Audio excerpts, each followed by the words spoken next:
Dear Universe YouTube channel එකට ඔයාලව හරිම ආදරෙන් මම අදත් එකතු කරගන්නවා. මට අද කතා කරන්න හිතුණා ගොඩාක් වැදගත් දෙයක් ගැන. විශේෂයෙන්ම ගොඩක් අය කතා නොකරන හැබැයි ගොඩාක් අයට වැදගත් වෙන දෙයක් ගැන මම අද ඔයාලත් එක්ක ෂෙයා කරගන්නවා. නිහඬ ආතතිය. එහෙමත් නැත්නම් silent stress. අද වෙද්දී අපි ගොඩාක් අය ජීවත් වෙන්නේ බාහිරෙන් සතුටින්. හැබැයි ඇතුළතින් ඒ බාහිරින් පේන තරම් සතුටකින් නෙමෙයි. අපි ගොඩාක් අය ඇතුළතින් අරගලයක තමා ඉන්නේ. එළියෙන් බලද්දී අපි hina වෙනවා, කතා කරනවා, වැඩ කරනවා. හැබැයි ඇතුළතින් අපි ලොකු බරක ඉන්නේ. හුස්ම ගන්නත් බැහැ වගේ. මොකද්ද මේ වෙන්නේ කියලා හිතෙනවා. ඉතින් අද අපි කතා කරමු අපි ගොඩාක් අයට තියෙන මේ නිහඬ ආතතිය ගැන. නිහඬ ආතතිය කියන්නේ මොකද්ද?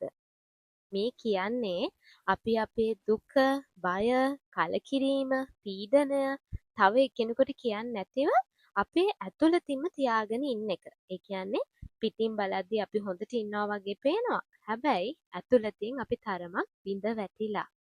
ස්කූල් එකේ ප්‍රශ්න, යුනිවර්සිටි එකේ ප්‍රශ්න, ෆැමිලි එකේ ප්‍රශ්න, රිලේෂන්ෂිප්ස් වලින් එන ප්‍රශ්න, ඒත් එක්කම අපිට තියෙන අපේ අනාගතය ගැන බය සහ සෝෂල් මීඩියා වලින් අපේ ලයිෆ් එක අනෙක් අයත් එක්ක කම්පෙයාර් වෙද්දී එන ප්‍රශ්න මේ හැම දෙයක්ම අපි කාත් එක්කවත් කතා නොකර තනියම විඳදරා ගන්න හදන දේවල්.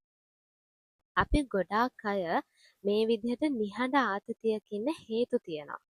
පළවෙනි එක තමයි අපි හිතනවා අපේ දුක අනෙක් අයට කියලා ඒ අයට අපි බරක් වෙන්න ඕනේ නැහැ කියලා.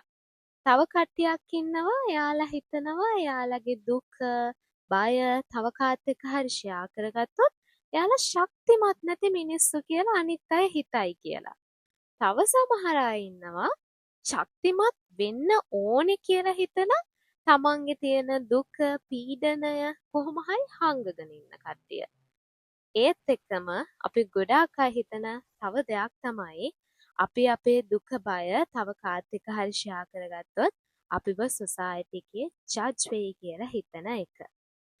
ඉතින් අපි අපේ හැඟීම් හංගගන්න හදනවා අපිව ආරක්ෂා කරගන්න කියලා හිතාගෙන.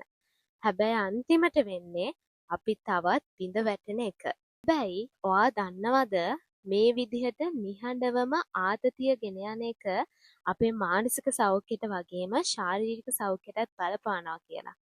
එක්සාම්පල් එකක් විදිහට හරියට නිදාගන්න බැරි වෙනවා. හැම වෙලාවම ඔළුව කැක්කුම වගේ තියෙන්න පුළුවන්. කෑම කන්න කිසිම ප්‍රියතාවයක් නැති වෙනවා. ටක් ගාලා තරහ යනවා. සමහර විට ඔයාටත් එහෙම අත්දැකීම් අනිවාර්යයෙන්ම ඇති.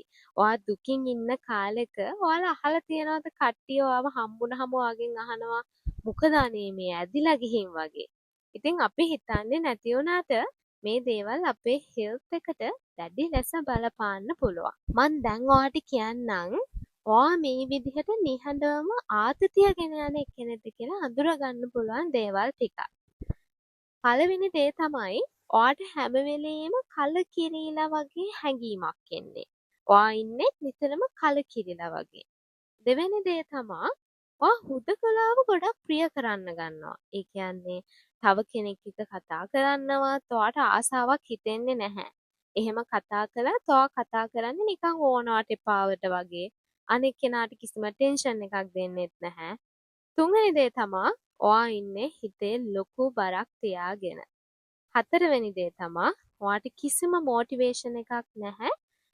ඒ කියන්නේ කිසිම මොටිවේෂනල් හැඟීමකින් නෙමෙයි ඔයා ජීවත් වෙන්නේ. ඒත් එක්කම ඔයා චූටි දේවල් වලටත් අධික විදිහට ඕවර්තින්ක් කරනවා.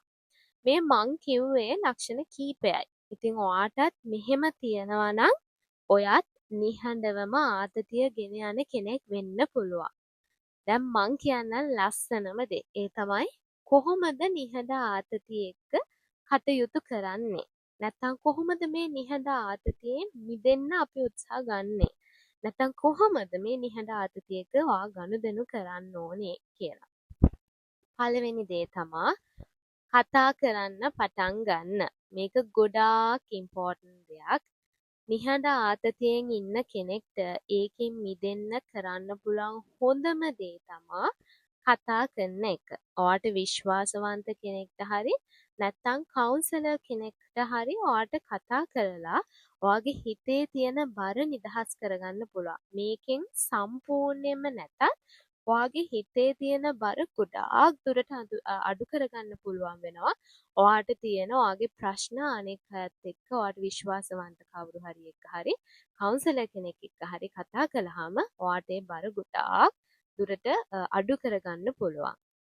දෙවෙනි දේ තමයි ඔයාගේ හැඟීම් පිළිගන්න. මේකත් මාරම ඉම්පෝටන්ට් දෙයක්. ඔයාට දැනෙන නෙගටිව් ෆීලින් එක පිළිගන්න. සමහර අය ඉන්නවා තරහ ගියාම තරහ ගිහින් කියන එක පිළිගන්න කැමතිත් නැහැ. ඊර්ෂ්‍යාවක් හිතුනහම ඊර්ෂ්‍යාවෙන් ඉන්නේ කියන එක පිළිගන්න කැමතිත් නැහැ. ඉතින් එහෙම වෙන්න එපා. තමන්ව ඇක්සෙප්ට් කරන එක ගොඩාක් ඉම්පෝටන්ට්. ආතතියෙන් නම් ඉන්නේ ඒ ආතතියෙන් මිදෙන්න. ඔයාට දුකක් කලකිරීමක් ආවම ඒක වැරැද්දක් නෙමෙයි. ඒ දේ ඔයාට ඇවිල්ලා තියෙන්නේ කියලා පිළිගන්න. ඒ කියන්නේ සමහර අය හිතනවා හරි දැන් තරහ ගිහින් තියෙන්නේ කියලා පිළිගන්න කැමති නැහැ. මොකද ඒක තරහක් කියන ඒගොල්ලෝ ඕල්රෙඩි දන්න නිසා. එහෙම නෙමෙයි. ඒවා ඇත්තට වැරදි දේවල් නෙමෙයි. අපි හැමෝම මිනිස්සු. අපි හැමෝටම නෙගටිව් ෆීලිංගස් එන්න පුළුවන්. අපි කරන්න ඕනේ අපි ඒවා අඳුරගන්න එක. මට දැන් මෙහෙම දෙයක් ඇවිල්ලා තියෙන්නේ කියන එක පිළිගන්න එක. තුන්වෙනි දේ තමා හොඳ විවේකයක් ගන්න එක. පුළුවන් නම් දවස් දෙකකට හරි කමක් නැහැ. පොඩි වැකේෂන් එකක් ස්පෙන්ඩ් කරන්න. හොඳ සින්දුවක් අහන්න, ලස්සන පොතක් කියවන්න, ලස්සන තැනකට ගිහිල්ලා සොබාදහම විඳින්න, සත්තුන්ට කෑම දාන්න පුරුදු වෙන්න. ගොඩාක් ලස්සන දෙයක්. ඇලකට දොලකට ගිහින් නාන්න. මෙන්න මේ වගේ දේවල් වලින් ඔයාට ඔයාගේ නිහඬ ආතතිය ගොඩාක් දුරට පාලනය කරගන්න පුළුවන් වෙනවා. තව ඔයාට කරන්න පුළුවන් හොඳම දෙයක් තමා එක්සර්සයිස් කරන එක. මේක නම් මම පර්සනලි හයිලි රෙකමන්ඩ් කරන දෙයක්. මේක මම පර්සනලි විඳලා තියෙන දෙයක්. මං දුකක් කලකිරීමක් ආවම මං ස්පෝර්ට්ස් වගේ දෙයක් කරනවා. බැඩ්මින්ටන් වගේ ප්ලේ කරනවා, ක්‍රිකට් ප්ලේ කරන්න පුළුවන්. ඒ වගේ මොනවා හරි ස්පෝර්ට් එකකට එන්ගේජ් වුණාම ඔයාට ඇත්තටම ඔයාගේ හිතේ තියෙන දුක, කලකිරීම අමතක කරගන්න උදව් වෙනවා. මට නම් ඇත්තටම එහෙම ස්පෝර්ට් එකක් කරද්දී මට ප්‍රශ්නයක් තිබ්බද කියන එක පවා අමතක වෙනවා ඇත්තටම. මං ඉන්නේ ප්‍රශ්නෙක කියන එක පවා අමතක වෙනවා. ඉතින් ඒ නිසා මම මේ දේ පර්සනලි highly recommend කරන දෙයක්. මොකක් හරි ස්පෝර්ට් එකකට engage වෙන්න. වැදගත්ම දේ තමා අවශ්‍ය වෙලාවට උදව් ඉල්ලන්න. කෙනෙක්ගේ උදව් ඉල්ලන එක ඔයා හිතනවා නම් දුර්වලතාවයක් කියලා ඒක එහෙම නැහැ. කිසිසේත්ම එහෙම නැහැ. විශේෂයෙන්ම ඔයාට ඔයාගෙම කෙනෙක්ට මේ දේවල් කියන්න බැරි නම් කවුන්සලර් කෙනෙක්ට හරි කියලා ඔයාගේ හිත නිදහස් කරගන්න. මොකද එයාලා ඔයාව පොඩ්ඩක්වත් ජජ් කරන්නේ නැහැ. මොකද එයාලා ඔයාව අඳුරන්නේ නැහැනේ පර්සනලි. එයාලා ඔයාව හොඳට තේරුම් අරගෙන ඔයාට අවශ්‍ය විසඳුම් දෙනවා. ඒ නිසා උදව් ඕනේ නම් කාට හරි මේ දේවල් කියන්න ඕනි කියලා හිතනවා නම් ඔයා ඒ වෙලාවට කරන්නත් ඕනේ ඒ දේම තමයි. ඉතින් මීට අමතරව ඔයාට කරන්න පුළුවන් ජර්නලින්, මෙඩිටේෂන්, breathing exercises මේ වගේ දේවල් වලිනුත් ඔයාට දැනෙන නිහඬ ආතතිය ගොඩාක් දුරට ඔයාට පාලනය කරගන්න පුළුවන්.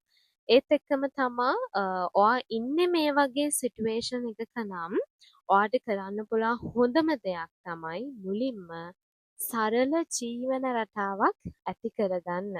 හොඳ නින්දාක්, හොඳ ආහාර වේලක් තියෙන සරල ජීවන රටාවක් උරු කරගන්න. ගොඩාක් අය අද වෙද්දී ඇත්තම කතාව තමයි මේ නිහඬ ආතතියට පෙළඹිලා තියෙන ප්‍රධානම හේතුව තමයි මේ ලෝකේ තියෙන දැන් තියෙන තරඟකාරීත්වය. ගොඩාක් අය තව කාත් එක්ක හරි තරඟ කරනවා. සමහර අය තමන්ගේ හොඳම යාළුවා එක්කත් තරඟ කරනවා. තව කවුරු හරි ගයක් හැදුවාම හරි මාත් ගයක් හදන්න ඕනේ. තව කවුරු හරි වාහනයක් ගත්තාම හරි. දැන් ඉතින් මට යාට සෙකන්ඩ් දෙන්න බෑ. මාත් වාහනයක් ගන්න ඕනේ. ඔන්න ඔයගේ අර අනවශ්‍ය විදිහට තරඟකාරීත්වයට යොමු වීම තුළින් තමයි මේ ගොඩාක් අයට මේ නිහඬ ආතතිය කියන එක දැන් වෙද්දී තියෙන්නේ. මතක තියාගන්න ස්ට්‍රෝං කියලා කියන්නේ හැමදේම තනියම දරාගෙන ඔයාගේ හිතේ හැමදේම හංගගෙන ඉන්න එක නෙමෙයි. ඔයා දන්නවද අපිට දැනෙන දුක, බය තව කෙනෙක්ට කියන්න අපිට ඇත්තටම ශක්තියක් තියෙන්න ඕනේ. මොකද හැමෝටම ප්‍රශ්න කතා කරන්න ශක්තියක් නැහැ. ඒක නිසා ඔයාගේ හිතේ තියෙන දුක, කලකිරීම තව කෙනෙක් එක්ක කතා කරන්න ඔයාට ඇත්තටම ශක්තියක් තියෙන්න ඕනේ. ඒකත් ඇත්තටම ඔයා ස්ට්‍රෝං කියලා පෙන්වන දෙයක්ම තමයි. ඒ නිසා අවශ්‍ය වෙලාවෙදී ප්‍රශ්න හිතේ හිර කරගෙන ඉන්නේ නැතුව ඔයාට විශ්වාසවන්ත කාත් එක්කම හරි ඒවා ෂෙයා කරගන්න. අඬන්න ඕන නම් අඬන්න කිසිම ප්‍රශ්නයක් නැහැ. තනියම හැමදේම ඉවසගෙන ඉන්න අපි කවුරුත් බැඳිලා නෑ මේ ජීවිතේ. හොඳද? ඉතින් ඒක හොඳට මතක තියාගන්න. ඉතින් මේ නිහඬ ආතතිය කියන්නේ මොකද්ද? ඒකත් එක්ක ගනුදෙනු කරන්නේ කොහොමද කියන එක වීඩියෝ එකේ මං හිතනවා මම හරිම සරල විදිහට පැහැදිලි කළා කියලා.